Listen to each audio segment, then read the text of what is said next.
같이 기도하고 하나님의 말씀 배우시겠습니다. 기도하겠습니다.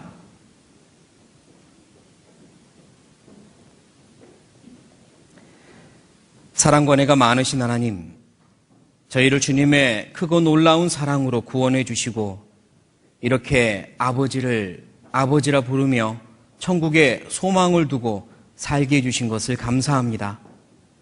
하나님의 자녀가 되어 하나님이 가족으로 주신 귀한 형제자매들과 천국의 소망을 나누며 주님의 귀한 몸된 교회 안에 있게 해주신 것을 감사합니다. 오늘도 우리의 눈을 뜨게 하시고 우리에게 호흡을 주시며 하루를 허락하시어 이 자리까지 인도해 주신 것, 그 은혜를 또한 감사드립니다. 하나님 앞에 서게 되는 그날까지 저희들의 위치를 지키며 또 주님의 뜻을 분별하고 조금이라도 더 주님의 영광을 위해 살다가 하나님 앞에 서는 것이 우리의 소원입니다. 마땅히 우리가 어떻게 변하고 어떻게 성장해야 될지를 더 가르쳐 주시고 남은 생에도 주님을 닮아가며 주님의 영광 앞에 부끄럽지 않은 모습으로 살기 위해 자신을 지켜나가는 우리가 되게 도와주시고 또 더 기도하며 주님의 일을 이루어 나가는 우리가 되게 도와주십시오. 오늘 명절 연휴 기간이지만 이렇게 하나님의 은혜와 말씀을 사모하여 이 자리에 모였으니 각 사람에게 필요한 하나님의 말씀으로 은혜로 채워주시고 힘을 받고 위로받고 변화받는 시간 되게 도와주십시오. 이 시간 전국 각지에서 하나님의 말씀 앞에 모여든 주님의 귀한 자녀들 한 명 한 명 지켜주시고 주님의 은혜 베풀어 주시기 원합니다. 또한 해외에서 지금도 말씀을 전하고 계시는 담임 목사님과 또 함께하는 김요한 목사님 그리고 해외의 모든 선교사들과 하나님의 자녀들 일일이 붙들어 주시고 그곳에도 하나님의 큰 은혜가 함께하기를 기도합니다. 이 시간 처음부터 끝까지 하나님께 부탁을 드리니 주님께서 친히 말씀해 주시고 은혜 베풀어 주십시오. 모든 걸 주님께 부탁드리며 예수님의 이름으로 감사하며 기도드립니다. 아멘. 네, 오늘 이 자리에 오신 분들은 그 누구보다도 열린 마음 그리고 간절히 사모하는 마음으로 오셨을 거라 생각을 하는데요. 그래서 더욱더 또 하나님 앞에 부담을 가지고 기도를 하였습니다. 어떤 말씀으로 하나님께서는 우리 귀한 하나님의 자녀들, 형제 자매들에게 말씀하기를 원하실까? 부족한 제 입술에 어떤 말씀을 허락하실까? 기도하면서요. 최근에 묵상하고 있고 제 스스로 먼저 실천하기 위해 또 많이 노력하고 있는 그 내용으로 함께 나누는 게 맞겠다 생각을 하여서 오늘 기도, 주의 종이 듣겠나이다 라는 제목으로 함께 교제하고자 합니다. 소두에 인사를 드릴 때 올 한 해 바라는 모든 일들이 이루어지고 기도하는 모든 일들이 이루어지기를 바란다고 인사를 드렸는데요. 사실 기도하지 않으면 그 인사가 이루어질 가능성은 0인 것 같습니다. 왜냐하면 기도하는 모든 일들이 이루어지기를 바랍니다. 우리가 이렇게 인사하는데 기도하지 않으면 사실 뭘 이루어질 것도 없지 않겠습니까? 그렇다면 기도하는 모든 것들은 또 다 이루어질까? 이왕이면 참된 기도, 바른 기도를 해야 더 크게 하나님께서 이루어 주시겠죠. 참된 기도란 내가 열심히 하고 내가 간절히 하고 내가 하고 나서 뿌듯하고 만족스럽고 이게 참된 기도가 아니라고 생각합니다.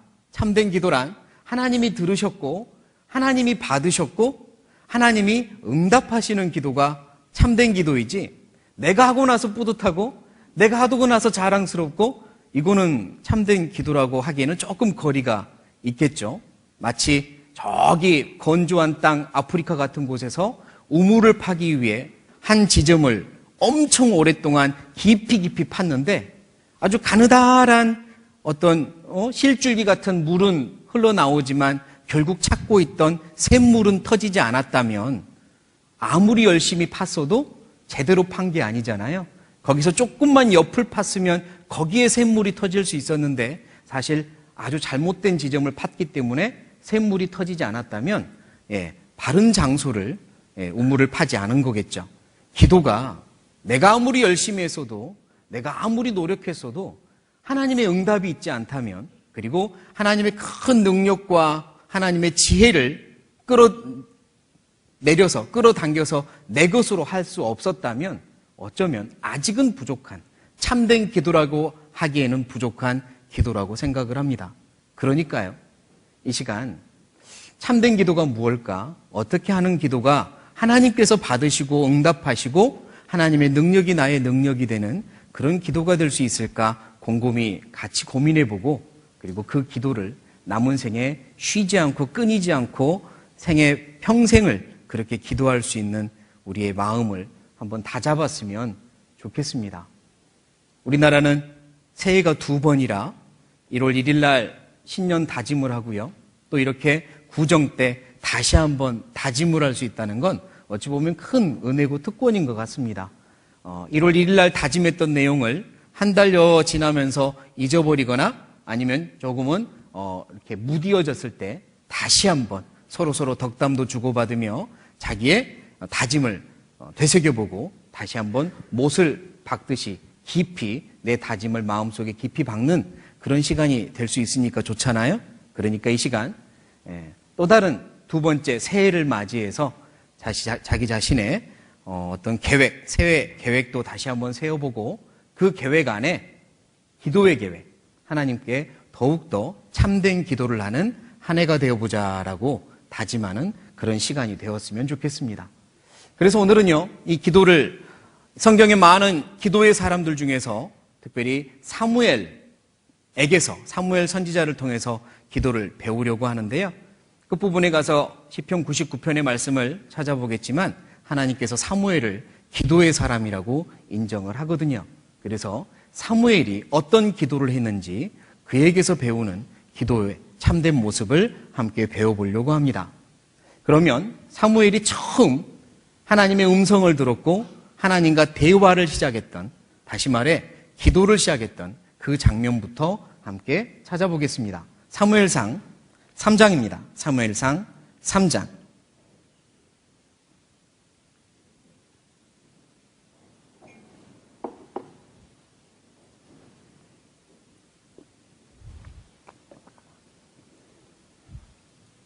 사무엘상 3장 9절 10절입니다. 사무엘상 3장 9절 10절을 같이 읽겠습니다. 이에 사무엘에게 이르되 가서 누웠다가 그가 너를 부르시거든 네가 말하기를 여호와여 말씀하옵소서 주의 종이 듣겠나이다 하라. 이에 사무엘이 가서 자기 처소에 누우니라. 여호와께서 임하여 서서 전과 같이 사무엘아 사무엘아 부르시는지라. 사무엘이 가로되 말씀하옵소서 주의 종이 듣겠나이다. 네, 됐습니다. 사무엘, 그의 어머니는 한나고 기도를 통하여 응답으로 사무엘이라는 아들을 얻었습니다. 그리고 하나님과의 약속대로 사무엘을 하나님께 드렸고요. 그래서 성전 엘리 대제사장께 사무엘을 드립니다. 하나님께 드립니다. 사무엘은 어린 나이에 이제 엘리 대제사장과 함께 하나님의 일을 하며 그곳에서 배우며 살기 시작합니다. 어느 날 하나님께서 어린 사무엘을 부르시는 겁니다. 그때까지만 해도 사무엘은 하나님의 음성을 들은 적이 없었고 또한 하나님께서 원하시는 하나님과의 대화, 바른 어떤 기도를 아직 제대로 시작하지 않은 시점이었습니다. 그래서 사무엘아 사무엘아 하나님이 부르실 때 사무엘은 하나님이 부르시는 게 아니라 저편에 계신 엘리 대제사장이 부른 걸로 알고 3번이나 뛰어나갑니다. 하나님께서 3번 불렀을 때까지 사무엘은 엘리 제사장에게 달려가서 부르셨습니까? 이런 거죠. 그때 엘리는 아니다 나 너 부르지 않았다 이렇게 대답을 하였고 3번째 뛰어왔을 때는 엘리도 느꼈습니다. 아, 하나님이 사무엘을 부르시나 보다. 그래서 가르쳐 줍니다. 또 한 번 그 음성이 들리거든 말씀하옵소서 주의 종이 듣겠나이다 이렇게 말씀드리라고 합니다. 그리고 하나님이 4번째 부르십니다. 사무엘아 사무엘아 이렇게 서서 부르실 때 사무엘은 엘리 대제사장에게 배운 대로 주여 여호와여 말씀하옵소서 주의 종이 듣겠나이다 이렇게 대답을 합니다. 그리고 그때부터 하나님의 음성을 듣기 시작했고 하나님의 뜻을 발견하기 시작했고 그때부터 사무엘은 하나님과 대화하는 기도를 시작한 거죠. 그리고 사무엘은 죽을 때까지 그 기도를 멈추는 일을 하지 않았습니다. 자, 사무엘의 기도의 시작점입니다. 바른 기도, 하나님과의 올바른 기도가 시작되는 시점이죠. 그때 사무엘이 배웠던 기도는 여호와여 들어주옵소서 주의 종이 말씀드리겠나이다. 이게 아니었습니다. 제가 방금 어떤 말을 했는지 기억하시죠? 여호와여 들어주십시오. 제가 말씀드리겠습니다. 이렇게 한 게 아니라 여호와여 말씀하옵소서 주의 종이 듣겠나이다. 이렇게 한 거거든요. 그게 기도입니다. 기도는 내가 하나님께 하고 싶은 말을 막 하고 하나님께서는 내 말을 들은 다음에 내 원대로 순종해 주기를 원하는 것, 그게 기도가 아니라 하나님의 뜻이 무엇인지 알고 싶고 발견하고 싶고 그 하나님의 뜻에 내가 순종하기 위해 하는 것이 기도거든요. 그런데 우리는 착각하기 쉽습니다. 내가 하고 싶은 말을 다 하는 것, 그리고 하나님이 그걸 듣고 그걸대로 해주시는 것, 그렇게 하나님이 하도록 움직이게 만드는 것, 그게 기도라고 착각하기 쉬워요. 기도는 물론 대화입니다. 이야기를 주고 받고 서로 교감하는 거죠. 마치 우리 중고등부에 있는 어떤 학생들하고 교제하다가 보면 이런 이야기를 들을 때가 있는데, 저는 우리 부모님과 대화가 없어요. 학생들이 이렇게 말합니다. 그리고 부모님한테 여쭤보니 부모님도 물론 어쩔 때는 우리 아이랑 대화가 없어요 이럴 때도 있지만 부모님의 대답은 정반대일 때가 있거든요. 아닌데요, 우리 아이들과 대화 참 많이 하는데요. 부모님은 아이들과 대화를 많이 한다 그러고 아이들은 우리는 부모님과 대화가 없어요 이럽니다. 그러면 어떻게 해서 그런 두 사이에 그런 차이점이 생겼을까요? 자세히 들어가 보면 부모님이 대화를 많이 한다는 건 하고 싶은 말을 엄청 많이 합니다. 아이들한테. 3글자로? 네. 저는 잔소리라고 생각을 사실 안 했는데, 부모님은 막 그렇게 아이들에게 하고 싶은 말을 하고요. 아이들은 자기들이 하고 싶은 말은 하지 못합니다. 듣고만 있는 거죠. 그러고 나서 부모님은 대화를 많이 한다 그러고 아이들은 대화가 없다 그럽니다. 왜 그런지 이해가 되시죠? 우리가 하나님과 대화가 많이 하고 있다? 우리 기도를 많이 하고 있다? 잘 한번 내 기도를 들어보셔야 됩니다. 하나님께 하는 말은 많은데 하나님 이렇게 해주셔야 됩니다. 이렇게 해주세요. 지금 이렇게 해주세요. 지금 이렇습니다. 라고 하는데 결국 정작 하나님의 뜻은 무엇입니까? 하나님은 제가 어떤 걸 하기 원하십니까? 라고 얼마나 묻고 있는지, 하나님의 뜻은 얼마나 듣고 있는지를 살펴보아야 합니다. 기도는요, 하나님의 뜻을 여쭙는 겁니다. 그래서 우리가 기도할 때 꼭 놓치지 말아야 될 두 문장이 있는데요. 그 첫 번째는 하나님 말씀해 주십시오. 주의 종이 듣겠나이다. 어떤 일을 부탁하거나 하나님 이것 좀 도와주세요. 이 문제 좀 해결해 주세요. 어떤 문제를 해결해 달라고 부탁드릴 때 그때 꼭 놓치지 말아야 될 기도의 문장이 주여 말씀해 주십시오. 주의 종이 듣겠나이다. 제가 어떻게 해야 되는지 가르쳐 주십시오.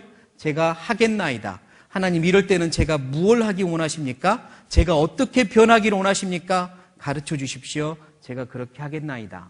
이 기도가 반드시 들어가야 되고요. 그리고 하나님 이건 제가 바라는 건데요. 자기가 바라는 거를 하나님께 기도드릴 때 하나님 이렇게 됐으면 좋겠습니다. 하나님 이건 좀 이렇게 해주셨으면 좋겠어요. 하나님께 우리가 바라는 걸 말씀드릴 때는 그 뒤에 꼭 들어가야 되는 문장이 있는데 바로 예수님이 하셨던 기도. 주여 아버지여 할만하시거든 이 잔을 내게서 옮겨주십시오. 그러나 그 다음 뭐죠? 내 뜻대로 마옵시고 아버지의 뜻대로 되기 원합니다. 이게 꼭 들어가야 한다고 믿습니다. 내가 어떤 거를 부탁드릴 때 주여 말씀하십시오. 제가 듣겠나이다. 제가 어떻게 해야 될지를 가르쳐 주십시오. 그리고 내가 원하는 걸 말씀드릴 때 이렇게 됐으면 좋겠어요. 저렇게 됐으면 좋겠어요.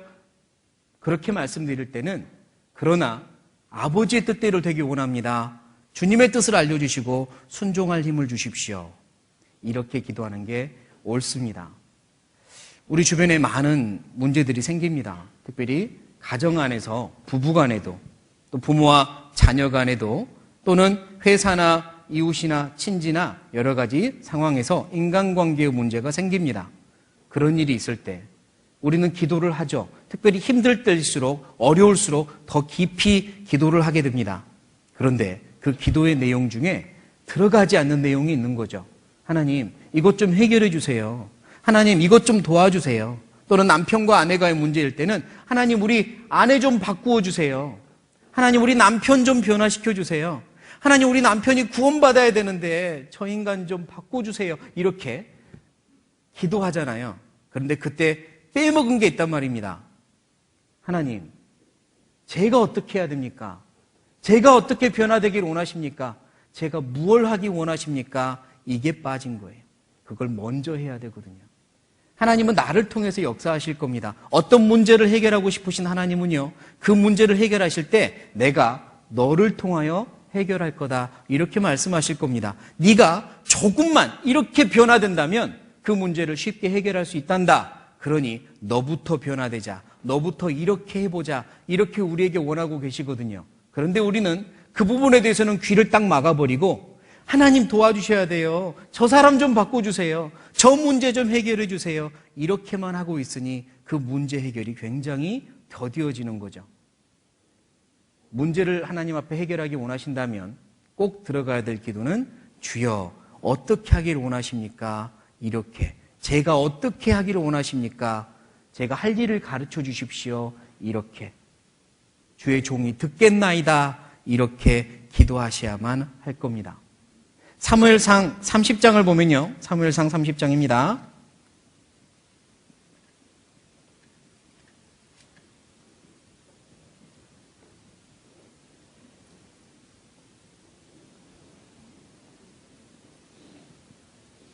사무엘상 30장 다윗의 한 사건인데요. 6절부터 제가 읽겠습니다. 백성이 각기 자녀들을 위하여 마음이 슬퍼서 다윗을 돌로 치자 하니 다윗이 크게 궁급하였으나 마음이 아주 급박해지고 그랬습니다. 그 하나님 여호와를 힘입고 용기를 얻었더라.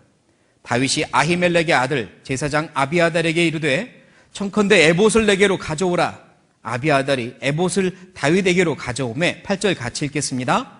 다윗이 여호와께 묻자와 가로되 내가 이 군대를 쫓아가면 미치겠나이까? 여호와께서 대답하시되 쫓아가라. 네가 반드시 미치고 정령 도로 찾으리라.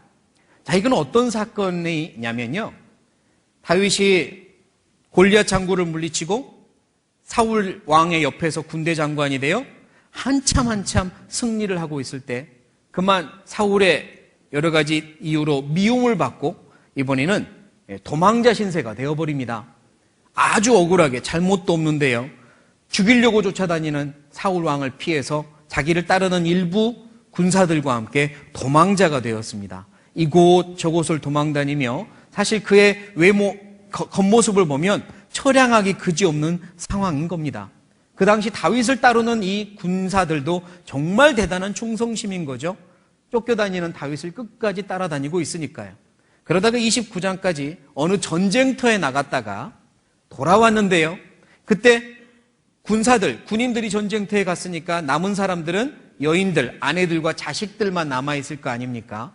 돌아왔는데 글쎄 아말렉이라고 하는 이 정말 도적대 무리가 그 남아있는 여인들과 자녀들을 싹 잡아갔고 그리고 그 진을 완전히 훼손시켜버린 겁니다. 전쟁터에 갔다가 돌아왔더니 가족들이 다 사라졌고 잡혀갔다. 그리고 그 잡아간 사람들은 정말 악랄하게 그지없는 산적대들이고 우리 아내나 아이들에게 어떤 일이 있을지 모른다. 자, 그 일이 닥친 겁니다. 그때 충성스럽게 다윗을 쫓았던 부하들마저도 그 엄청난 흥분을 하며 거의 절망을 하며 우리가 다윗을 따랐던 보상이 결국 이거냐, 이제 이런 생각을 하면서 다윗을 돌로 죽이자. 아마 다윗을 죽이고 우리도 죽자, 이런 이제 그런 일이 벌어진 겁니다. 다윗에게 그나마 따랐던 부하들까지도 등을 돌렸고 가족들까지 없어져 버린 그런 상황입니다. 가장 외로운 상황이죠. 그때 다윗이 무엇을 했냐면 기도했습니다. 그때 다윗이 했던 게 기도거든요. 아니 지금 이 상황에서 이렇게 물을 만한 상황입니다. 다윗 같은 일이 우리에게는 없었겠지만 우리도 살면서 아주 급박한 상황이나 억울한 일이나 그런 일을 당할 수 있잖아요. 그러면은 우리도 모르게 막 서두르게 되고 이 일을 어떻게 처리해야 되지? 여기저기 연락하거나 뭐 이럴 수 있는 상황인데 그때 다윗처럼 무릎 꿇고 기도할 수 있을까? 아마 주변의 부하들은 아니 지금 이 상황에서 이런 이야기를 했을지도 모릅니다. 그런데 다윗은 그 상황에서 했던 게 기도였거든요. 하나님 이 문제를 해결해 주세요. 자식들이, 아내들이 다 잡혀갔습니다. 어떻게 해야 될지 모르겠습니다. 이 상황에서. 해결할 수 있는 분은 오직 하나님뿐인데 그때 기도를 합니다. 그러면서 여쭙는 거죠. 하나님, 어떻게 하면 좋겠습니까? 쫓아갈까요? 말까요? 하나님께 여쭙는 거죠. 만약 하나님께서 쫓아가지 마라 이렇게 대답하셨다면 다윗의 그 다음 기도는 아마도 그럼 하나님 제가 어떻게 할까요? 이렇게 다시 기도했을 겁니다. 그런데 하나님께서는 하나님 지금 어떻게 할까요? 쫓아갈까요? 그랬더니 당장 쫓아가라. 그들을 잡을 수 있을 거고 데려올 수 있을 거다라고 확신을 주시니까 부하들을 데리고 쫓아가는 거거든요. 만약 하나님이 아니 지금 쫓아가지 마라 그랬으면 그럼 제가 어떻게 할까요? 잘은 모르겠지만 하나님이 만약에 포기해라 그랬으면 다윗은 그러면 포기할 힘을 주십시오. 그리고 제가 어떻게 해야 될지 가르쳐 주십시오. 이렇게 기도했을 겁니다. 그러니까요. 아무리 급박한 상황에서도 문제 해결을 위해서는 기도해야 됩니다. 바로 무릎 꿇어야 됩니다. 그리고 하나님 제가 어떻게 할까요? 제가 어떻게 하기를 원하십니까? 이렇게 묻는 게 진짜 기도입니다. 그렇게 할 때에 하나님께서 주변의 모든 상황들을 분명히 해결해 주실 수 있습니다. 너희는 이 세대를 본받지 말고 오직 마음을 새롭게 함으로 변화를 받아. 그렇게 말씀하셨는데요. 우리의 마음이 변화를 받아야 됩니다. 그러려면 하나님 제가 어떻게 할까요? 제가 어떻게 해야 될지 가르쳐 주십시오. 이렇게 기도해야 가르쳐 주시는 거거든요. 그런데 내가 변화될 생각은 하지 않고 저 사람을 변화시켜 주세요. 이 상황을 변화시켜 주세요. 이렇게만 기도하면 그 기도의 응답은 늦어질 수밖에 없습니다. 왜냐? 기도하는 사람이 변화되는 게 제일 빠르거든요. 그래서 첫 번째, 주의 종이 듣겠나이다. 제가 어떻게 해야 될지 가르쳐 주십시오. 이 기도를 꼭 먼저 하시기를 부탁을 드리고요. 그리고 내가 무언가를 원하는 게 있을 때는 이렇게 해 주십시오. 그러나 나의 원대로 마옵시고 아버지의 원대로 되기 원합니다. 이렇게 기도하시기를 부탁을 드립니다. 예수님이 하셨던 그 기도.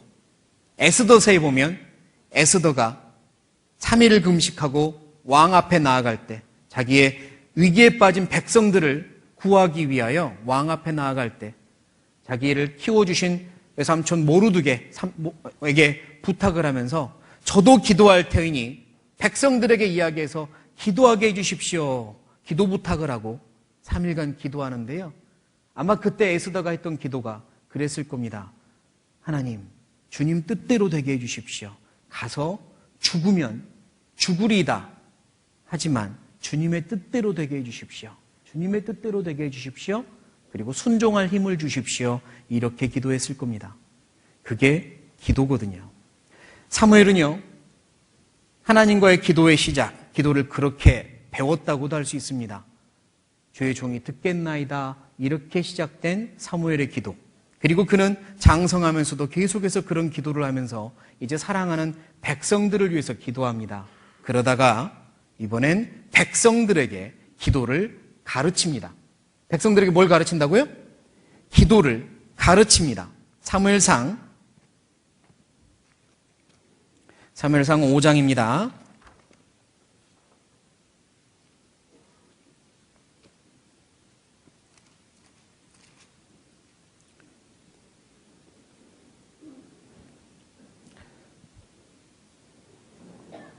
자, 어떤 한 사건을 먼저 이야기하겠습니다. 5장 1절 2절에 블레셋 사람이 하나님의 궤를 빼앗아 가지고 에베네셀부터 아스돗에 이르니라. 블레셋 사람이 하나님의 궤를 가지고 다곤의 당에 들어가서 다곤의 곁에 두었더니. 자, 이제 사무엘이 점점점 자라면서요, 선지자와 제사장이 되었을 때 이스라엘 민족은 그 마음이 여전히 하나님과 멀어져 있는 상황이고요. 그래서 전쟁통에 블레셋이라고 하는 그 당시 가장 이스라엘 민족을 괴롭혔던 민족인 블레셋에게 괴롭힘을 당하고 전쟁을 하다가 크게 패하고 심지어 하나님의 언약궤마저 빼앗겨버린 겁니다. 하나님의 언약궤를 빼앗기고 블레셋 사람들은 그거를 전리품으로 가져다가 자기들의 신상이 있는 다곤 신상의 그 신전에다가 갖다 두는 그런 아주 수치스러운 사건이 벌어집니다. 그리고 하나님께서는 하나님의 능력으로 언약궤를 보호하시고 그리고 그 언약궤가 다시 이스라엘 땅에 돌아오게 만드셨습니다.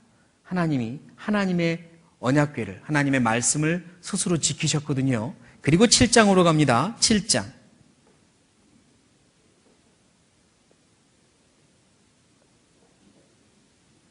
7장 2절부터 제가 읽겠습니다. 궤가 기럇 여아림에 들어간 날부터 20년 동안을 오래 있은지라 이스라엘 온 족속이 여호와를 사모하니라. 그리고 이제 이 언약궤가 이스라엘 품으로 땅으로 돌아왔습니다. 이스라엘 민족은 그 언약궤를 기럇 여아림에다가 두고 20여 년이 지납니다. 그리고 그 언약궤가 블레셋 사람들에게 뺏겼다가 다시 돌아오게 된 그 사건은 이제 이스라엘 민족들 사이에서 계속 소문으로 퍼졌을 겁니다. 언약궤를 빼앗겼는데 다곤의 신상에 두었는데 글쎄 그 다곤의 신상이 다음 날 넘어져 있고 나중에는 목과 다 부러져 있더래. 그래서 블레셋 사람들이 두려워가지고 결국은 그 언약궤를 이스라엘에 다시 보낸 거래. 그렇게 해서 우리가 다시 언약궤를 찾게 된 거래. 그 5장 6장의 내용들을 소문이 쫙 퍼졌을 겁니다. 20여 년이 지나면서 이스라엘 사람들 마음에 하나님을 사모하는 마음이 생깁니다. 하나님께 돌아가야 할 텐데, 하나님께 돌아가야 할 텐데.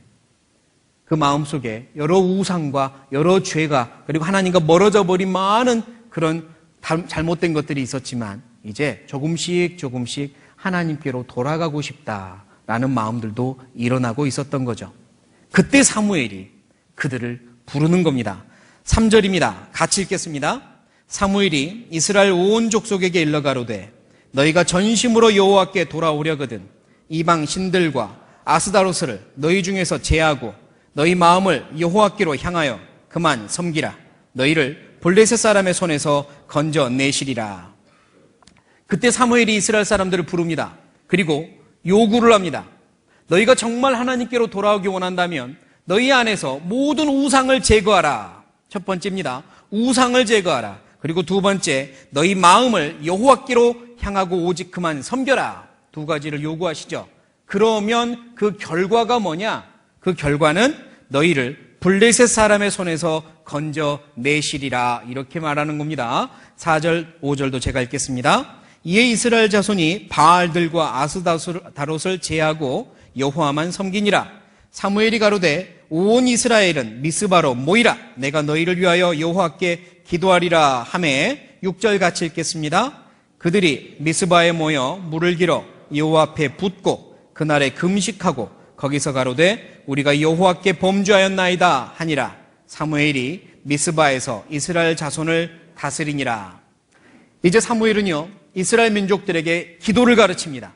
하나님과 멀리 떠나버린 그들 간혹가도 기도를 했을지 모르지만 참된 기도를 하지 않고 있던 그들에게 참된 기도를 가르칩니다. 그래서 정말로 하나님과 진심으로 교제하고 싶거든, 참된 기도, 응답받는 기도를 하고 싶거든 두 가지를 해라라고 그들에게 요구를 하는 거죠. 첫 번째가 너희 삶에서 우상을 제거해라. 두 번째가 오직 마음을 하나님께만 향하고 그만 섬겨라. 그러면 너희들이 블레셋의 손에서 벗어날 거다. 그러니까 이스라엘 민족들이요 기도를 해라 라고 만약에 한다면, 그들의 기도를 듣는다면 제일 원했던 기도 제목은 저 원수 같은 블레셋에서 우리 벗어나게 해주십시오. 저 우리를 괴롭히는 블레셋 저 민족들 좀 어떻게 좀 해주십시오 라는 기도가 늘 먼저 했던 기도일 텐데, 사무엘은 그걸 위하여 이걸 해라라고 부탁하는 거죠. 하나님과 관계를 회복해라. 우상을 멀리해라. 하나님만 섬겨라. 그러면 그 문제는 해결될 거다. 블레셋 그 문제는 해결될 거다. 그리고 미스바로 모이라고 합니다. 유명한 미스바 회개 기도 운동이라고도 불리우는 장면인데요. 미스바로 모입니다. 그리고 그곳에서 사무엘이 가르친 대로 그들은 우상을 멀리하고 하나님께만 향하며 범죄하였음을 고백하고 회개 기도를 합니다. 이스라엘 민족이 참된 기도를 시작하는 순간이에요. 그때 그 후에 놀라운 일이 벌어졌어요. 분명히 그들의 기도 제목 속에 블레셋을 우리에게서 멀리하게 해주세요. 블레셋과 우리 간의 이 관계, 이 문제 좀 해결해 주세요라는 기도는 한참 부차적인 내용, 어쩌면 미스바 회개 기도에서는 하지 않았을 내용일 수도 있는데요. 한참 기도를 하고 있을 때 블레셋이 쳐들어옵니다. 바로 8절부터입니다. 블레셋 사람의 손에서 구원하게 하소서. 그때부터 이제 보면 10절에 보면 사무엘이 번제를 드릴 때 블레셋 사람이 이스라엘과 싸우려고 가까이 오매 블레셋이 쳐들어오는 거예요. 기도하고 있는데, 회개 기도하고 있는데, 하나님과의 관계를 회복하려고 노력하고 있는데 블레셋이 쳐들어오는 겁니다. 이게 웬일이지? 왜 상황이 악화되는 것 같지? 이건 전혀 원했던 계획 속에 없었던 일인데. 그런데 하나님의 계획 속에 있었습니다. 블레셋이 쳐들어오고, 그리고 10절 가운데서부터 보면 그날에 여호와께서 블레셋 사람에게 큰 우레를 발하여 그들을 어지럽게 하시니 그들이 이스라엘 앞에서 패한지라. 블레셋이 쳐들어왔는데요, 하나님의 방법으로 큰 우레를 발하고 자연의 어떤 지변으로 인해서 블레셋 사람들이 혼비백산 패하게 됩니다.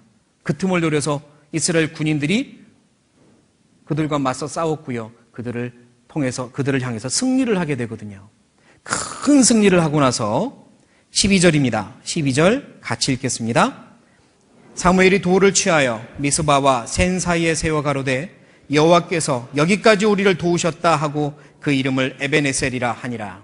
그리고 에베네셀, 아마 들어보셨을 법한 이름 에베네셀, 하나님이 여기까지 도우셨다라고 하는 그 체험을 기념하기 위하여 돌을 쌓고 에베네셀이라고 불렀는데요, 하나님이 여기까지 우리를 도우셨다라는 기념의 돌이거든요. 그 체험을 하게 되는 겁니다. 회개 기도를 하고 올바른 기도를 했더니 블레셋이 쳐들어왔는데 오히려 하나님은 그 쳐들어온 것이 하나님의 계획 속에 있었고 블레셋을 완전히 무찔러버리는 계기가 되게 하시며 이스라엘 사람들은 에베네셀을 체험하게 되는 거죠. 하나님이 해결해 주시는구나, 하나님이 도와주시는구나. 그러니까요, 문제 해결을 위하여 가장 필요한 것은 기도입니다. 하나님과의 관계를 회복하는 올바른 기도하는 것, 그게 내게 닥친 어떤 큰 문제를 해결하는데 가장 필요한 첫 번째인 겁니다. 블레셋과 싸워 이기기 위하여 군사력을 양성하는 것도 아니었고 그들에게 첩자를 보내서 그들의 정보를 캐내는 것도 아니었습니다. 먼저 해야 될 건 하나님과의 관계를 회복하는 거였습니다. 잠언 16장을 찾아보겠습니다. 잠언 16장.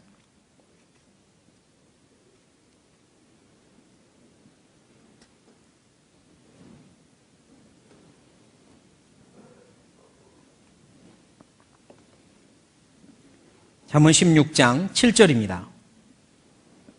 7절입니다. 같이 읽겠습니다. 사람의 행위가 여호와를 기쁘시게 하면 그 사람의 원수라도 그로 더불어 화목하게 하시느니라. 내가 여호와를 기쁘시게 하면 원수라도 화목하게 해주시는 분은 하나님이시거든요. 나에게 어떤 정말 크고 작은 일들, 심지어 원수 같은 어떤 인간관계가 생겼을 때 그거를 해결하고 싶고 그것 때문에 고통받고 있을 때 제일 먼저 조사해 봐야 될 건 하나님과 나와의 관계인 거죠. 나와 하나님과의 관계에 문제가 생기지 않았나? 내가 하나님을 기쁘시게 하는 삶을 살고 있나? 내가 하나님을 기쁘시게 하면 그 사람의 원수라도 화목하게 하신다고 약속하셨으니까요. 그러니까 참된 기도를 하는 게 먼저입니다. 이스라엘 민족들, 그들이 미스바 여기서 회개 기도 운동을 하기 전에도 기도를 했을 수 있죠. 하지만 하나님이 보실 때는 참된 기도는 아니었습니다. 왜냐? 그 마음속에 그들의 삶에 우상이 있었고 그들의 마음은 전심을 다해 하나님을 섬기지 않았기 때문에 참된 기도가 아니었던 거죠. 자, 이제 사무엘은 백성들에게 기도를 가르칩니다. 참된 기도, 응답받는 기도를 가르치죠. 그리고 그건 우리에게도 똑같습니다. 정말로 하나님 앞에 하나님이 들으시는 기도, 받으시는 기도, 응답하시는 기도를 하기 원하신다면 사무엘이 요구했던 두 가지를 내 삶에도 적용시켜야 되는 겁니다. 첫 번째가 무엇을 제하고? 우상을 제거하고 내 삶의 우상을 제거하는 겁니다. 그리고 두 번째가 전심으로 하나님만 향하고 섬기는 거죠. 아까 사무엘상 5장을 1절과 2절을 잠깐 읽었습니다. 하나님의 언약궤가 블레셋에게 잡혀갔고 다곤의 신상, 그들이 섬기는 신의 이름이 다곤입니다. 그 신상에, 그 다곤 신상의 발등상 아래에 옆에 언약궤가 그냥 놓여 있는 겁니다. 아주 하찮은 것처럼. 그러나 다음날 그 다곤 신상이 쓰러져 있습니다. 하나님의 언약궤 옆에 우상이 있을 수가 없는 거죠. 다시 세워놨더니 이번에는 목이 분질러져 있습니다. 하나님의 우상 옆에 하나님의 언약궤 옆에 우상이 서 있을 수 없는 거죠. 우리 삶에도 마찬가지입니다. 내 삶에 하나님이 들어오셨습니다. 내 마음속에 성령님이 들어오셨습니다. 내 안에 우상이 있다는 건 말도 안 되는 거잖아요. 말도 안 되는 거잖아요. 여기서 혹시 우상을요, 다곤 신상이나 바알 신상이나 뭐 이런 신상들처럼 깎아 만든 우상 앞에 내가 절하거나 언젠가 거기 앞에서 내가 기도를 하거나 나는 이런 우상 없다, 이걸 생각하고 있으면 안 될 겁니다. 에스겔 찾겠습니다. 에스겔 14장. 에스겔입니다. 에스겔 14장.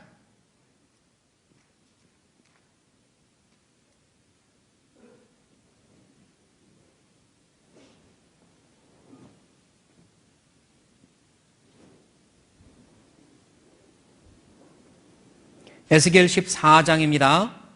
2절부터 제가 읽겠습니다.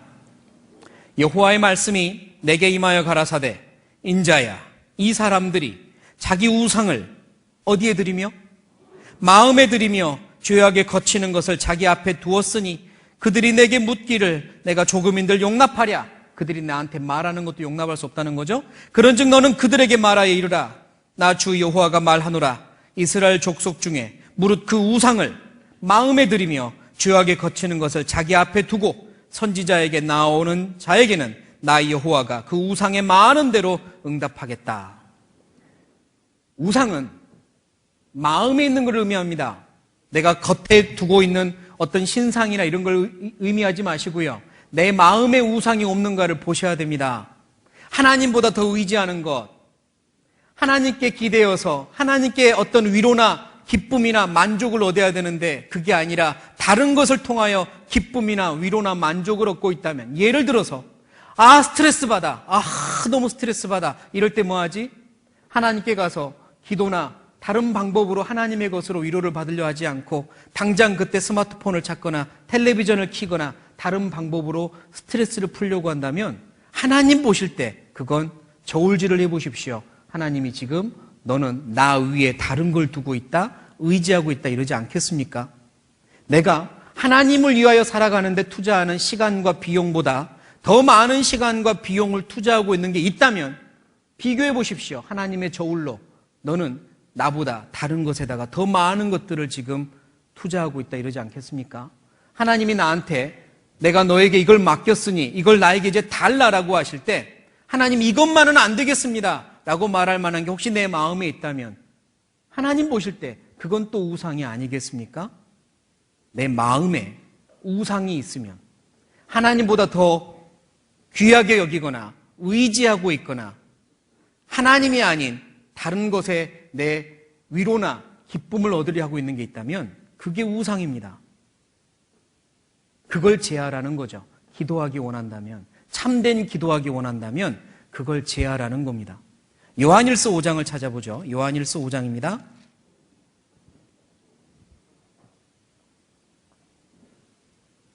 요한일서 5장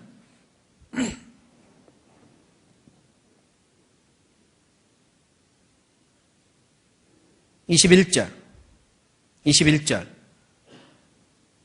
자, 처음에 누구에게 요한일서 5장 21절 하나님은 누구에게 지금 말씀합니까? 자녀들아 이러잖아요. 같이 읽겠습니다. 자녀들아 너희 자신을 지켜 우상에서 멀리하라. 하나님의 자녀들아, 하나님과 교제하고 있는 자녀들아.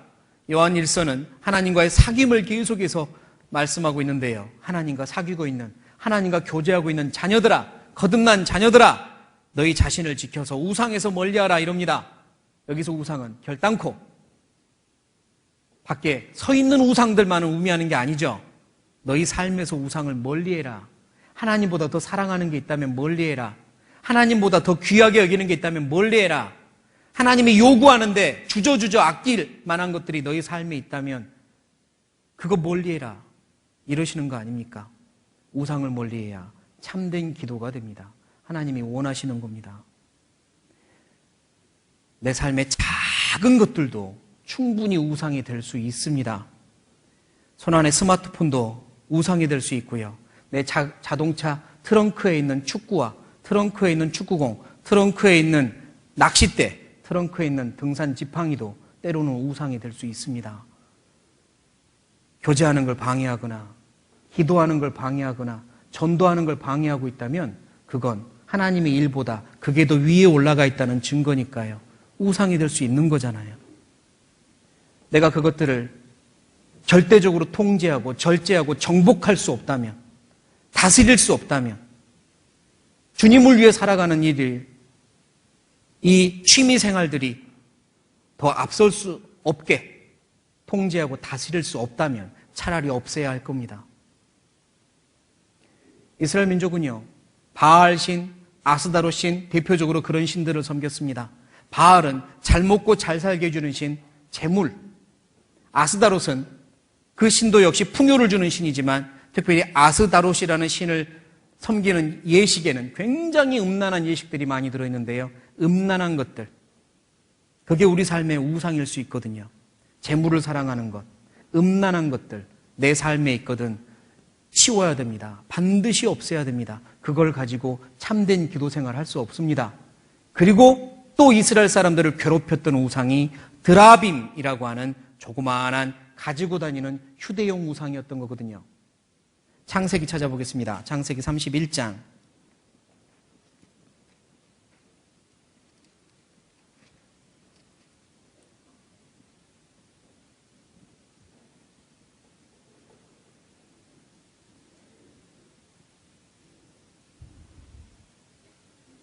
창세기 31장 34절 34절 같이 읽겠습니다. 라헬이 그 드라빔을 가져 약대 안장 아래 넣고 그 위에 앉은지라 라반이 그 장막에서 찾다가 얻지 못하매. 예, 됐습니다. 라헬, 야곱의 아내이고 이제 집을 떠날 시점에서요, 아버지 라반이 가지고 있는 드라빔이라고 하는 우상을 몰래 가지고 나옵니다.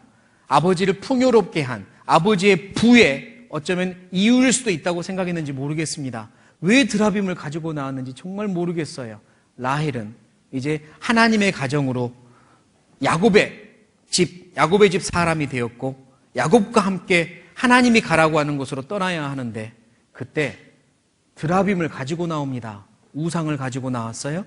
그리고 아버지가 그걸 찾자 말 안장 밑에다가 놓고 위에 앉아버린 거죠. 끝까지 숨겼습니다. 없는 것처럼 숨겼어요. 이 작은 거 하나 가지고 왔는데 아버지 참 집요하시네. 어쩜 속으로 그렇게 생각했는지도 모르겠습니다. 그리고 숨긴 거예요.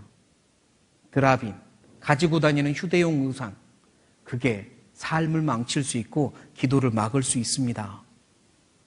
내가 작게 여기는 것들, 별거 아니라고 여기는 것들을 하나님은 라반이 찾고 다니는 것보다 더 집요하게 찾고 다니십니다. 내 삶, 내 속에서요. 제발 그것 좀 없애라고.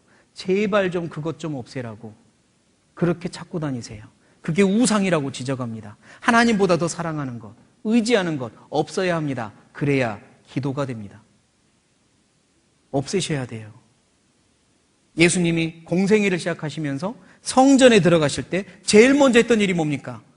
노끈으로 채찍을 만들어서 잘못된 것들을 다 부서뜨리고 정화시키지 않았습니까? 성전을, 내 아버지의 집을 장사하는 무리의 집으로 만들지 말라. 그 안에 잘못된 것들을 다 엎으셨습니다. 예수님이 성전 들어가서 제일 먼저 하신 일이에요. 구원받으면 내 안에 주님이 들어오십니다. 예수님이 들어오세요. 그리고 우리는 성전이 되었잖아요.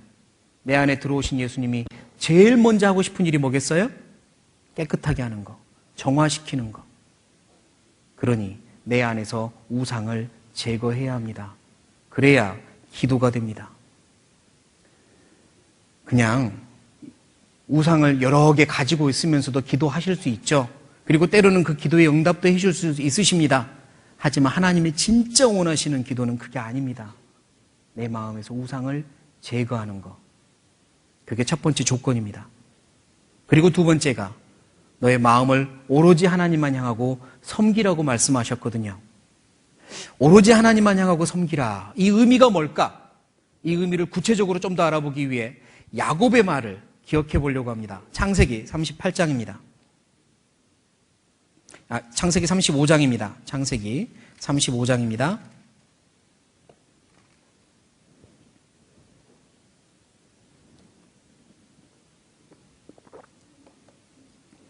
1절부터 제가 읽겠습니다. 하나님이 야곱에게 이르시되 일어나 베델로 올라가서 거기 거하며 네가 내 형 에서의 낯을 피하여 도망하던 때에 네게 나타났던 하나님께 거기서 단을 쌓으라 하시니라. 2절 같이 읽겠습니다. 야곱이 이에 자기 집 사람과 자기와 함께한 모든 자에게 이르시되 너희 중에 이방 신상을 버리고 자신을 정결케 하고 의복을 바꾸라. 네, 여기서 야곱이요, 우리 하나님께로 돌아가자, 하나님께 돌아가서 다시 시작하자 결심을 합니다. 그리고 함께 따르는 자들에게 요구를 하죠. 첫 번째가 뭐냐면 이방 신상을 버려라. 우상을 버리라고 요구하죠. 맞습니다. 하나님과 올바른 교제를 하려면, 올바른 기도를 하려면 똑같습니다. 이방 신상을 버려야 돼요. 그리고 두 번째, 세 번째 요구하는 게 있죠. 두 번째가 뭐냐면 자신을 정결케 하고 그리고 의복을 바꾸라 그랬습니다. 자신을 정결케 하고 의복을 바꾸라. 이게 사무엘이 이스라엘 민족에게 요구했던 마음을 하나님께만 향하고 하나님만 섬기라. 예, 두 가지 실천 방법과 같다고 믿습니다. 오로지 하나님만 향하기 위해선 자기를 정결케 하고 의복을 바꿀 필요가 있습니다. 그렇다면 자기를 정결케 하는 건 뭘까?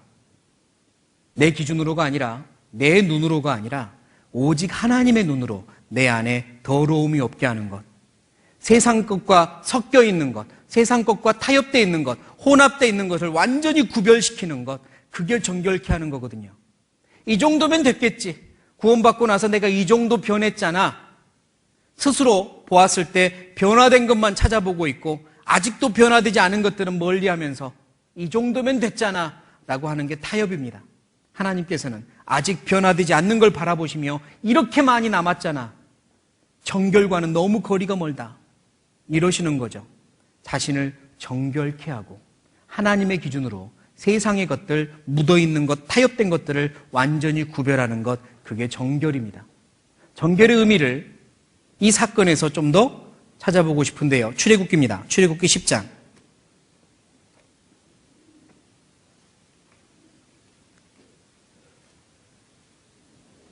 출애굽기 10장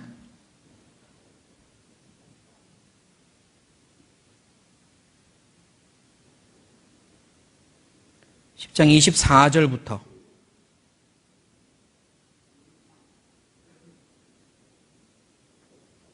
24절부터 26절까지 같이 읽겠습니다. 모세가 바로를 불러서 이르되 너희는 가서 여호와를 섬기되 너희 양과 소는 머물러 두고 너희 어린 것은 너희와 함께 갈지니라.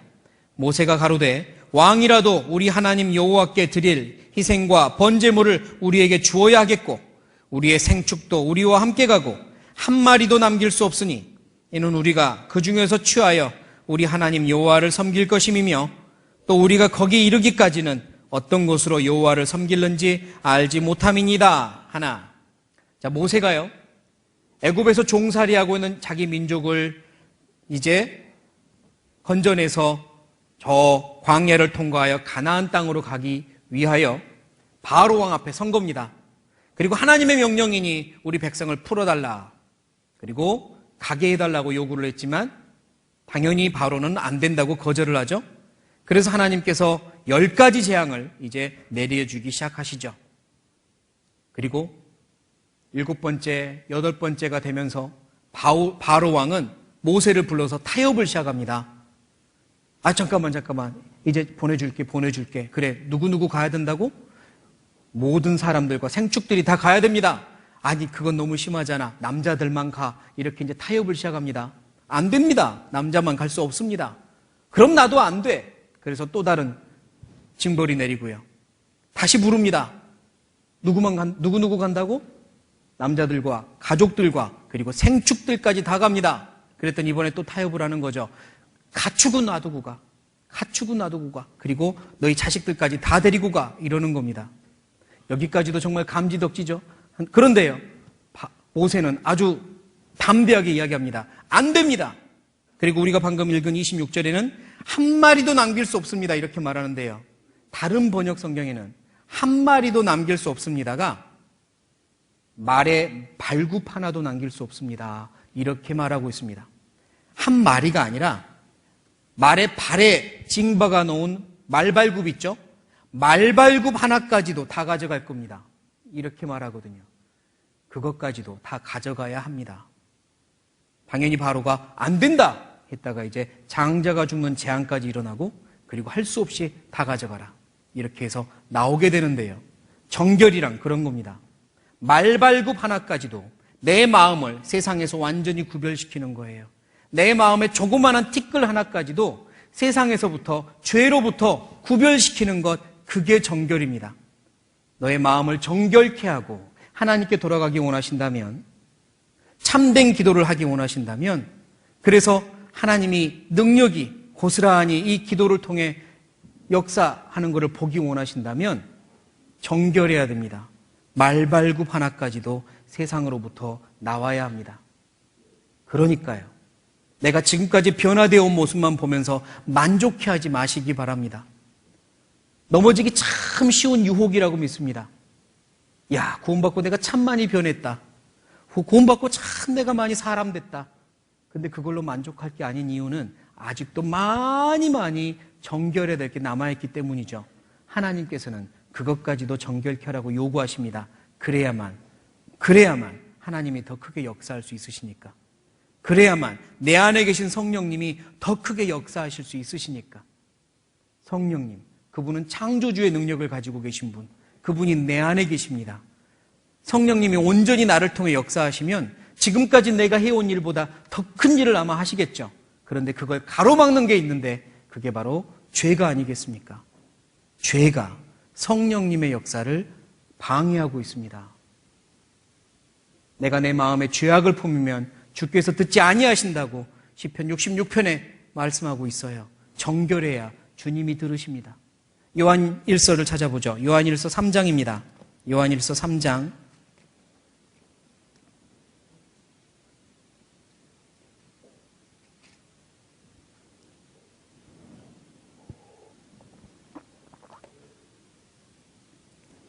요한일서 3장 20절입니다. 20절. 3장 20절. 같이 읽겠습니다. 우리 마음이 혹 우리를 책망할 일이 있거든 하물며 우리 마음보다 크시고 모든 것을 아시는 하나님일까 보냐. 21절도 같이 읽겠습니다. 사랑하는 자들아, 만일 우리 마음이 우리를 책망할 것이 없으면 하나님 앞에서 담대함을 얻고 됐습니다. 우리 마음이 우리를 책망할 것이 없으면 하나님 앞에서 담대함을 얻을 수 있지 않겠냐. 그리고 21절, 22절처럼 무엇이든지 구하는 바를 그에게 받나니. 이게 참된 기도입니다. 하나님이 들으시고 받으시고 하나님이 응답해 주시는 기도가 참된 기도잖아요. 그걸 위해 필요한 게 우리 마음이 우리를 책망할 것이 없는 상태. 불가능하다 말하지 마시고 하나님께서 도와주시고 내가 기도하고 원하고 간절히 구하면 도와주십니다. 그렇게 돼야죠. 주님 만나기 전까지 그 일이 내 삶을 통해 이루어져야죠. 숙제고 숙제입니다. 제 자신도 숙제고요. 정결에 대해서 더 정결케 되어서 하나님이 나를 책망할 것이 없는, 내 마음에 책망할 것이 없는, 스스로 찔리지 않는 그런 정결함 하나님이 원하십니다. 내가 거룩하니 너희도 거룩할지니라 명령하셨거든요. 불가능한 걸 명령하신 게 아니지 않습니까? 내 안에 거룩한 성령이 계시니 하나님 도와주세요. 제가 어떻게 하기를 원하십니까? 제가 어떻게 하면 좋겠습니까? 저를 변화시켜 주세요. 간절히 구하면 하나님이 알려주실 거고, 내가 변해야 될 거를, 또 버려야 될 것들을 알려주셔서 변하면 됩니다. 책망할 것이 없을 때 그 기도에 응답이 있습니다. 너희 마음을 정결케 하고 의복을 바꾸라. 야곱이 따르는 이들에게 명령을 했고요. 사무엘이 요구했던 하나님만 섬기라. 그 의미가 또 이 의미일 겁니다. 의복을 바꾸라. 의복을 바꾸라는 말은 참된 회개를 하라라는 의미와 그리고 매일매일 새로운 삶을 살라라는 의미를 포함합니다. 참된 회개를 하라. 이스라엘의 왕일지라도요, 하나님 앞에 자기의 잘못을 깨달았을 때, 그리고 그걸 하나님과 관계를 회복하고 싶을 때는 회개를 했는데요, 그때는 왕복을 벗어버리고 베옷을 입었습니다. 의복을 바꾸었죠. 왕복이라도 벗어버렸고 거친 베옷을 입었어요. 염소나 낙타의 털로 만든 베옷, 살갗에 닿으면 너무너무 까칠까칠하고 불편한 그 옷을 입고 자기의 고통스러운 마음을 하나님 앞에 표현한 겁니다. 베옷을 입고 제 위에 앉아 회개를 했죠. 그래서 요나서 3장에 보면 니느웨라고 하는 악한 도시에 요나가 가서 하나님의 말씀을, 심판의 말씀을 전했을 때 그 말을 들은 왕부터 왕복을 벗어버리고 베옷을 입고 제 위에 앉아 회개하거든요. 그러니까 참된 회개죠. 잘못했습니다. 잘못 살아왔습니다. 가식적으로 살아왔습니다. 위선적으로 살아왔습니다. 하나님 앞에 간절히 진심으로 회개하는 거죠. 그러니까요, 그 까칠까칠한 베옷을 입을 때 그 까칠함을 없애기 위하여 먼저 다른 옷을 입고 베옷을 입어서도 안 될 것이고, 베옷을 입은 다음에 내가 회개하고 있는 걸 숨기기 위하여 그 위에 또 다른 옷을 입는 것도 참된 회개는 아닐 겁니다. 니느웨 왕도 회개를 하기 위해 왕복을 벗어버리고 베옷을 입었는데요, 이스라엘의 한 왕은 회개를 한답시고 베옷을 입었는데 그 위에 다른 옷을 끼어 입었습니다. 열왕기하를 찾아보겠습니다. 열왕기하 6장입니다.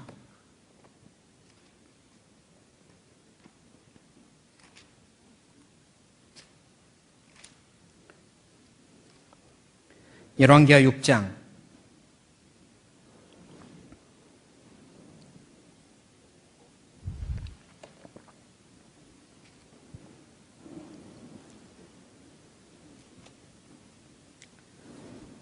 30절입니다. 30절. 열왕기하 6장 30절. 같이 읽겠습니다. 왕이 그 여인의 말을 듣고 자기 옷을 찢으니라. 저가 성 위로 지날 때에 백성이 본즉 그 속살에 굵은 배를 입었더라. 여호람 왕에 대한 사건입니다. 여호람 왕, 그 시대 왕부터 시작해서 백성들이 하나님과 너무 많이 마음이 멀리 떠나 있었습니다. 그래서 하나님께서는 적들의 침입으로 징계를 하셨고요, 아람이라는 나라가, 군대가 쳐들어와서 괴롭힙니다. 그들의 힘은 약했고 아람이라는 군대는 너무 셌기 때문에요, 그들이 꼼짝 못하고 성 안에 갇혀서 살았는데요, 그들이 삥 둘러 포위를 해버리는 바람에 먹을 게 떨어졌고요, 어느 날 왕이 지나는 길에 여인들이 싸우다가 왕 앞에서 하는 이야기가, 우리가 자식을 서로 잡아먹자고 했는데, 오늘 내 자식을 잡아먹었는데 이 여인이 자기 자식이 오늘은 안 된다고 이렇게 해서 싸우고 있다는 이야기를 듣고 기가 막혀 합니다. 그리고 왕이 자기 옷을 부두득 찢었는데요, 그 옷을 찢은 그 안에 베옷을 입고 있는 게 보이는 겁니다. 그러니까 이 여호람 왕이 베옷, 회개의 베옷을 입고 있었어요. 적들이 쳐들어오고 너무너무 난처해지니까, 하나님 앞에 베옷이라도 입어야 되겠구나. 베옷을 입습니다. 여호람의 아버지 아사 왕도 잘못된 이렇게 일이 있었지만 회개를 할 때는 베옷을 입고 하나님이 해결해 준 사건이 있었거든요. 그런데요, 베옷을 입긴 입었는데 그 위에다가 다시 왕복을 걸친 겁니다. 내가 회개하는 거 남들에게 보이고 싶지 않은 마음이었을까요? 부끄러웠을까요? 왕의 체면이 있지, 왕의 체면이 있지 내가 그랬는지도 모릅니다. 그래서 베옷을 입긴 입었지만 그 위에 또 자기 옷을 걸쳐 입은 거예요. 그리고 분노하여 쫙 찢었더니 이제 베옷이 드러나는 거죠. 다시 말해서요, 참된 회개가 아니었습니다. 그냥 형식적으로 하는 회개였죠. 이렇게 하면 들어줄까? 이렇게 하면 하나님이 좀 들어줄까 하는 회개 말이에요. 하나님이 그걸 들어주실 리가 없잖아요. 하나님 앞에 진정 관계를 회복하고 싶거든 바짝 엎드려야 됩니다. 정말 무릎 꿇고 하나님, 제가 너무너무 잘못된 삶을 살아왔습니다. 제 안에 위선과 가식이 가득했습니다. 이걸 내려놓겠습니다. 하나님 도와주십시오. 그래야 되는 거 아니겠습니까? 목사라 할지라도, 직분 있는 사람이라 할지라도, 구원받은 지 오래된 분이라 할지라도 정말 하나님과 관계를 계속 회복하고 주님 만나는 그날까지 참된 기도를 하며 참된 교제 속에 살고 싶거든. 회개를 해야 될 때는 무릎 꿇고 회개해야 되지 않겠습니까? 체면의 옷을 벗어버리고 굵은 베옷 입고 그렇게 기도해야죠. 의복을 바꾸라. 하나님 앞에 바른 마음가짐이고요. 그리고 또 의복을 바꾸라는 건 매일매일 새로운 삶을 살라는 겁니다. 옷은 매일매일 갈아입잖아요. 의복을 바꾸라. 이제 완전히 이전 옷은 벗어버리고 새 옷을 입으라는 의미거든요. 에베소서 찾아보겠습니다. 에베소서 4장.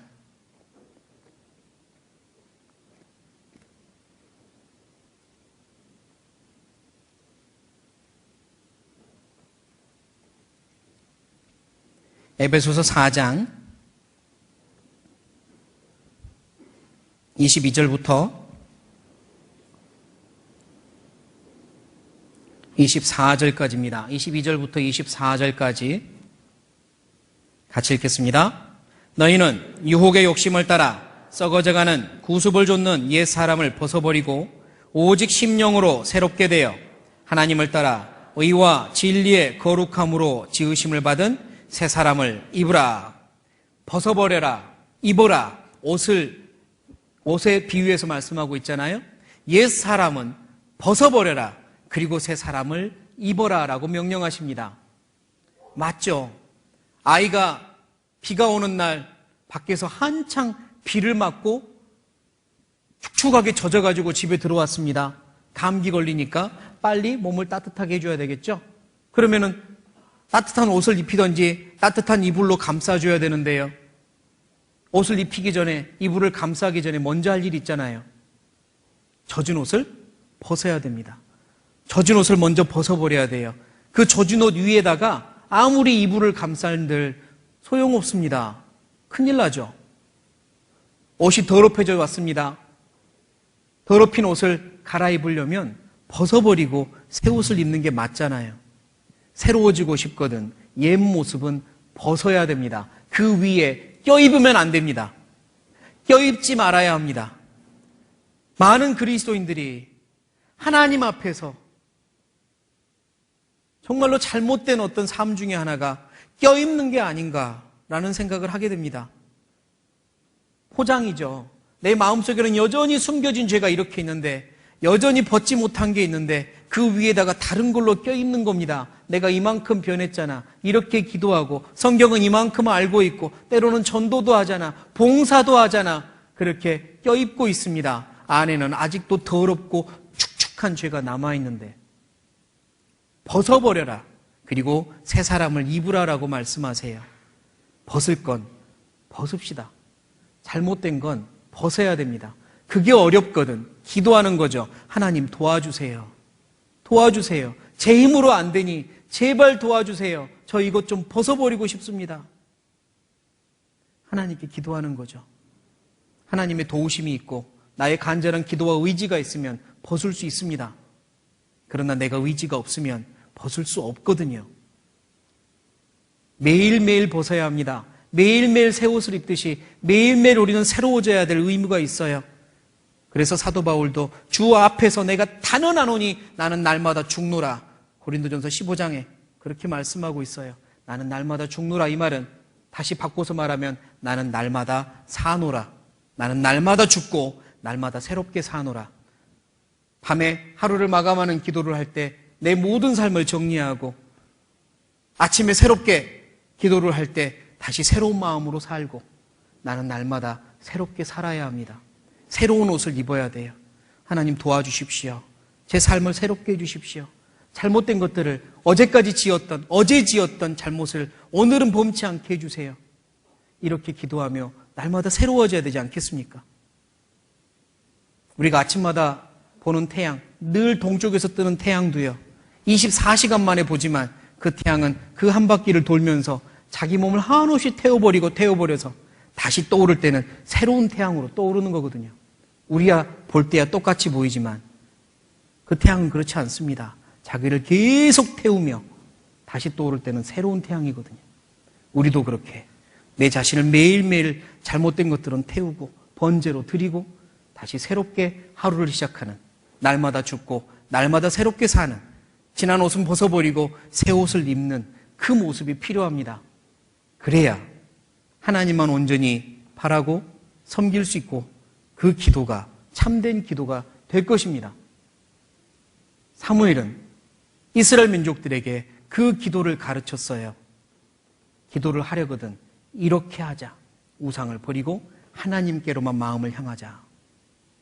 그랬더니 가장 큰 문제인 블레셋의 문제가 해결되었고, 그리고 사무엘은 그 백성들이 앞으로도 계속해서 그런 기도를 하기를 정말 바랬습니다. 그 기도가 끊어지지 않기를 바랬습니다. 그래서 백성들을 모아놓고 이제 이렇게 부탁을 합니다. 사무엘상 12장입니다.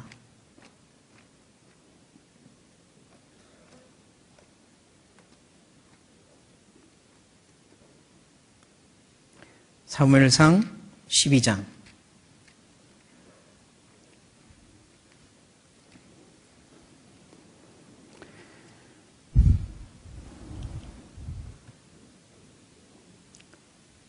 22절부터 제가 읽겠습니다. 여호와께서는 너희로 자기 백성 삼으신 것을 기뻐하신 고로 그 크신 이름을 인하여 자기 백성을 버리지 아니하실 것이요, 나는 너희를 위하여 기도하기를 쉬는 죄를 여호와 앞에 결단코 범치 아니하고 선하고 의로운 도로 너희를 가르칠 것인즉, 같이 읽겠습니다. 24절입니다. 너희는 여호와께서 너희를 위하여 행하신 그 큰 일을 생각하여 오직 그를 경외하며 너희의 마음을 다하여 진실히 섬기라 했습니다. 사무엘이 백성들 앞에 한 가지 약속을 하고 부탁을 합니다. 그가 했던 약속은 내가 너희를 위하여 기도하는 걸 쉬는 죄를 나는 범치 않겠다, 이렇게 말하죠. 사무엘이 백성들을 위하여 기도하는 걸 쉬는 건 스스로 하나님 앞에 양심 안에서 그건 죄였던 거죠. 그것만 죄였을까? 사무엘이 백성들을 위해서 하는 기도 아니고 자기 자신이 하나님과 하는 기도가 쉬는 건 죄가 아니었을까요? 하나님의 마음을 아프게 하는 건, 하나님의 마음을 속상하게 하는 건, 하나님의 마음을 힘들게 하는 건, 그게 죄가 아니면 다른 단어로 무엇로 표현을 해야 되죠? 우리가 기도를 멈출 때, 기도를 하지 않을 때 하나님이 섭섭해하고 아파하신다면 그건 죄가 아니고 다른 어떤 단어로 표현할 수 있을까요?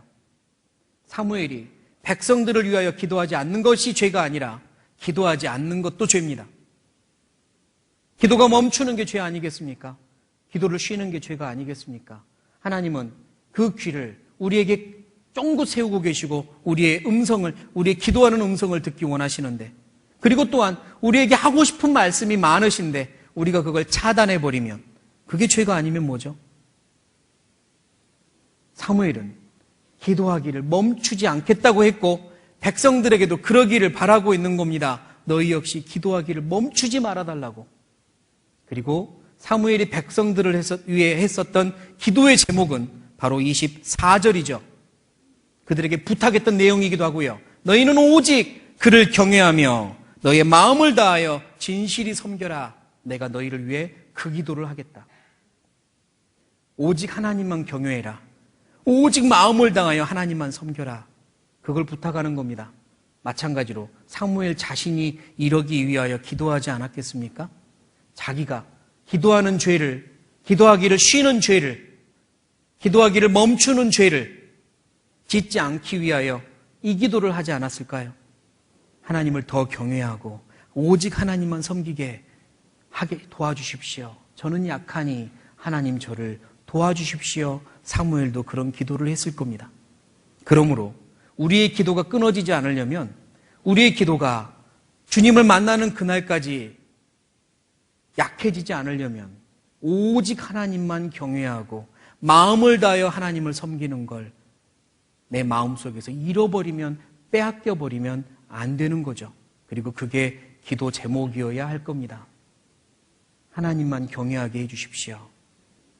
하나님만 두려워하게 해주십시오. 하나님만 나의 창조주, 하나님만 나의 소유주로 인정하고 범사의 하나님만 인정하고 하나님 음성만 좇게 해주십시오. 저를 그렇게 만들어 주십시오라고 계속 기도해야 할 겁니다. 그게 끝까지 신앙을 지키는 방법이고 기도를 지키는 방법이겠죠. 시편 95편입니다.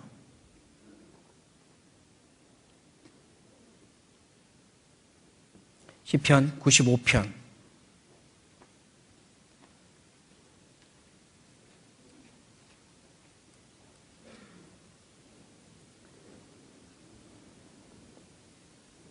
(6절입니다) 시편 95편 6절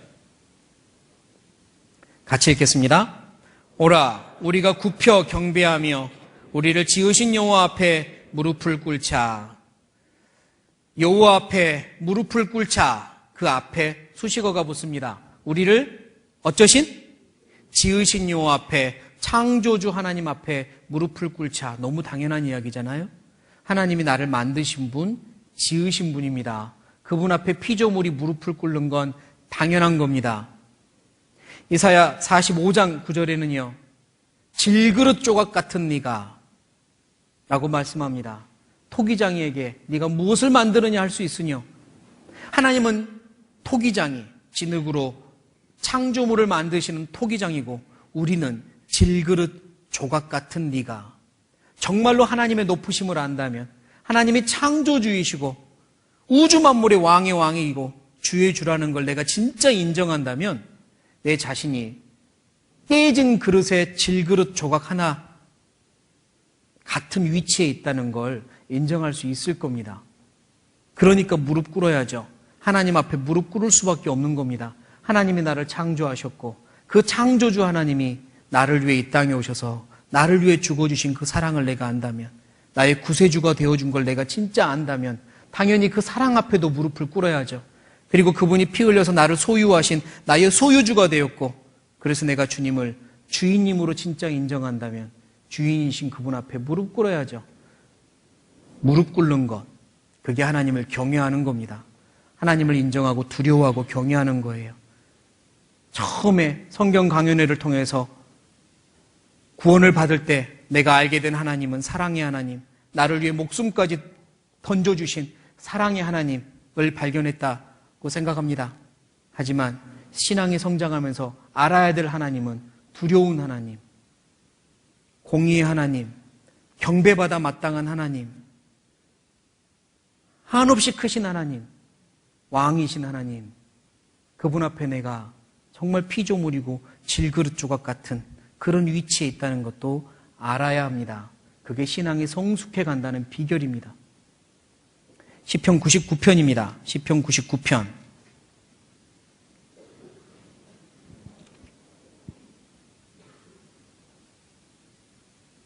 99편 5절 6절. 99편 5절 6절 같이 읽겠습니다. 너희는 여호와 우리 하나님을 높여 그 발등상 앞에서 경배할지어다. 그는 거룩하시도다. 그 제사장 중에는 모세와 아론이요 그 이름을 부르는 자 중에는 사무엘이라. 저가 여호와께 간구함에 응답하셨도다.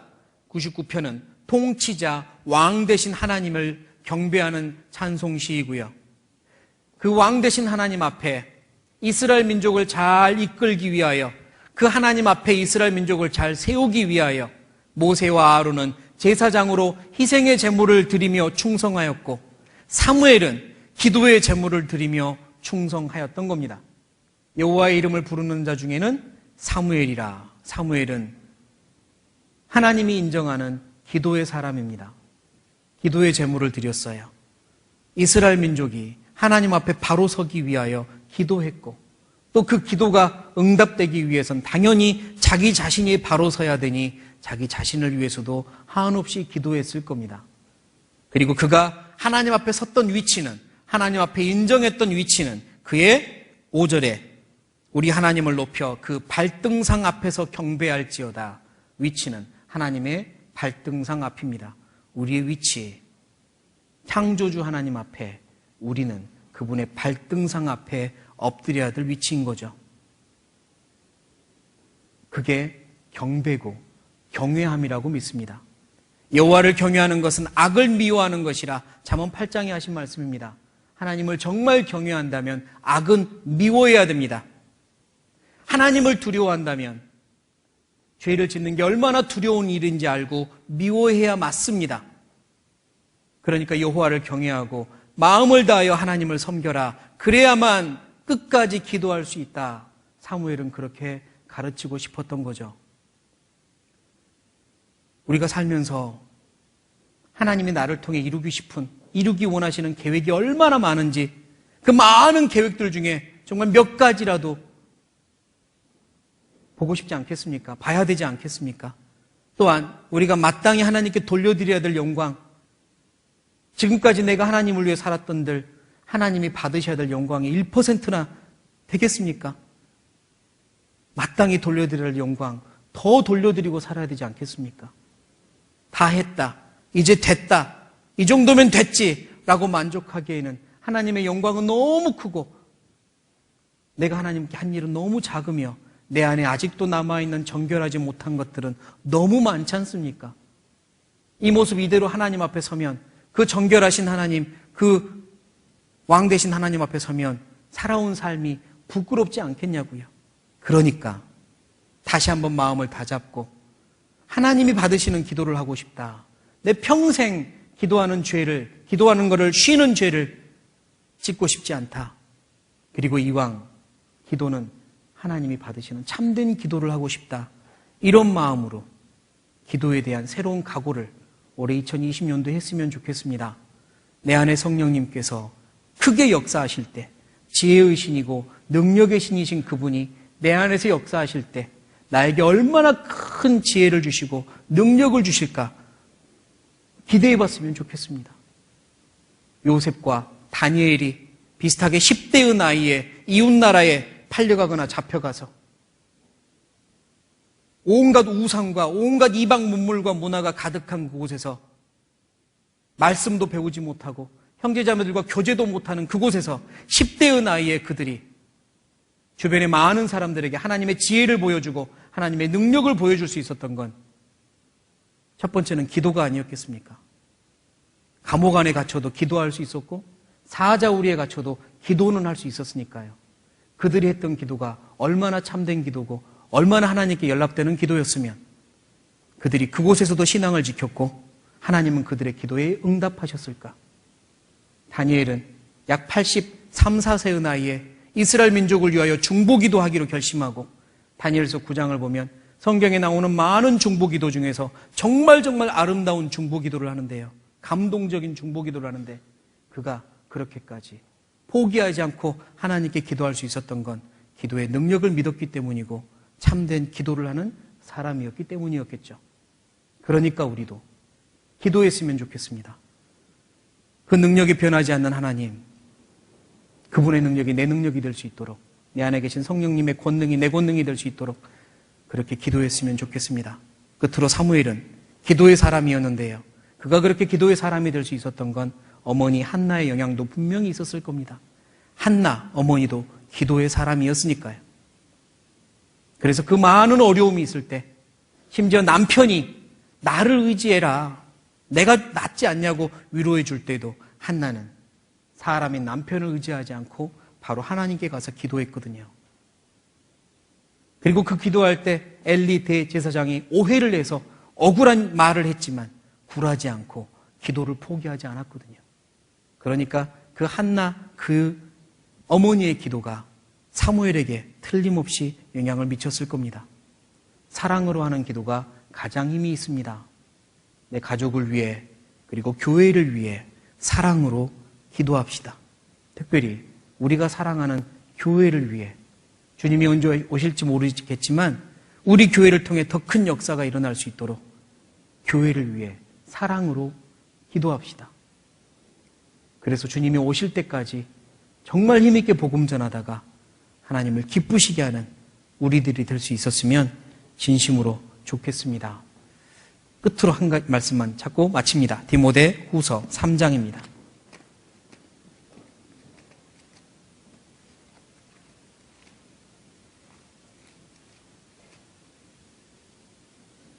디모데후서 3장 5절입니다. 디모데후서 3장 5절입니다. 같이 읽겠습니다. 경건의 모양은 있으나 경건의 능력은 부인하는 자니 이 같은 자들에게서 네가 돌아서라. 모양이 중요한 게 아니죠. 어떻게 기도하느냐, 얼마나 길게 기도했느냐, 얼마나 소리 내서 기도했느냐, 얼마나 기도의 언변이 좋으냐, 경건의 모양이 중요한 게 아니라 능력 있는 기도를 하는 게 중요한 겁니다. 왕이 베옷을 입은 게 중요한 게 아니라 얼마나 진심으로 회개했느냐가 중요한 거죠. 기도의 형식을 갖추고 기도하는 게 중요한 게 아니라 얼마나 하나님 앞에 진심으로 하나님이 받으시는 참된 기도, 능력 있는 기도를 하느냐가 중요한 겁니다. 무릎 꿇을 수 없어도 괜찮습니다. 몸이 편찮으시면 무릎 못 꿇죠. 또 장소가 제약돼도 괜찮습니다. 어디서든 기도할 수 있습니다. 중요한 건 어떤 마음으로 기도하느냐, 어떤 삶으로 기도하느냐는 거니까요. 능력 있는 기도, 모양 있는 기도 말고요. 능력 있는 기도를 했으면 좋겠습니다. 그 기도를 주님 뵙는 그날까지 멈추지 말았으면 좋겠고 더 깊어지는 기도, 더 넓어지는 기도를 했으면 좋겠습니다. 같이 기도하겠습니다.